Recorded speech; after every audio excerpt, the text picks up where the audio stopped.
Hello बच्चों, let's read the question. Three concurrent co-planar forces 1 Newton, 2 Newton and 3 Newton acting along different directions on a body। सो बच्चों, इस question से similar article हम लोग refer कर सकते हैं 11th NCERT part 1 page number 99 पर।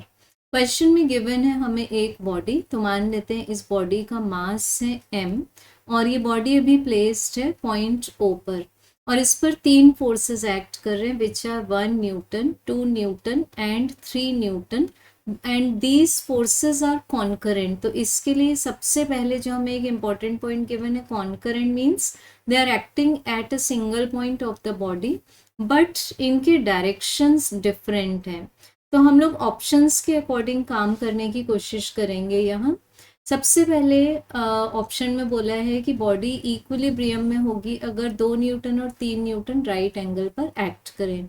सो बच्चों मान लेते हैं कि this is 2 Newton, this force is 3 newton and the angle between them is 90 degree.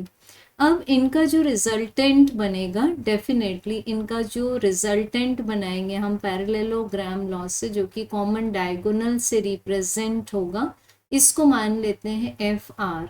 तो जो एफ आर होगा that will be lying between 1 Newton और 5 न्यूटन। अब क्योंकि हमें यहाँ एंगल गिवन है तो हम इसको फाइंड कर सकते हैं easily. This is square root of 2 square plus 3 square plus due to cos 90 degree. ये जो थर्ड टर्म है ये जीरो हो जाएगी हमारे पास में, तो हमें यहाँ पर आंसर मिल गया रिजल्टेंट फोर्स का square root of 13 newton which is between 3 newton and 4 newton. So definitely अगर 1 न्यूटन का जो फोर्स है वो इस तरह से लग रहा है, तो 1 न्यूटन से अपोजिट जो फोर्स मिल रहा है हमें वो 3 और 4 न्यूटन के बीच में, तो बॉडी पर नेट फोर्स एफ आर के डायरेक्शन में ही लगेगा। सो बॉडी इक्विलिब्रियम में नहीं रह सकती। अब चेक करते हैं ऑप्शन नंबर 2।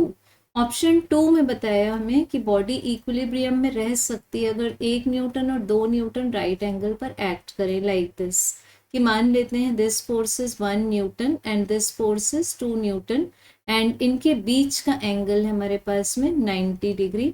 तो अगेन हम यहाँ पर बना लेंगे पैरेललोग्राम और जो हमें यहाँ रिजल्टेंट फोर्स का डायरेक्शन मिलेगा इस तरह से, ये मिलेगा square root of 1 square plus 2 square and third term is again 0, so this will be square root of 5 newton. तो ये जो हमें आंसर मिलेगा एफ आर का वो 2 न्यूटन और 3 न्यूटन के, यहाँ पर ये जो रूट 5 का आंसर मिल रहा है वो 2 और 3 के बीच में होगा।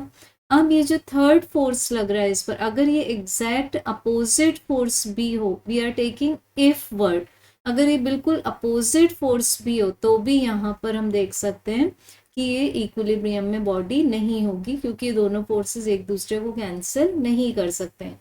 सो again second option is incorrect. Then fourth option check करेंगे, can keep the body in equilibrium if 1 newton and 3 newton act at an acute angle.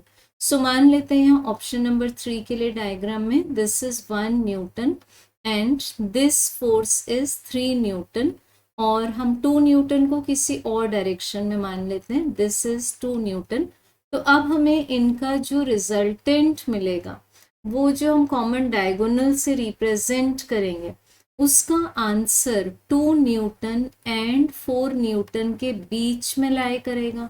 सो यहाँ पर भी हम देख सकते हैं कि ये जो 2 न्यूटन से कैंसिल नहीं होगा, so this is also incorrect option. So हम बोल सकते हैं तीनों को कंक्लूड करके कि ये बॉडी इक्विलिब्रियम में नहीं रह सकती। So correct answer is option 3। Thank you.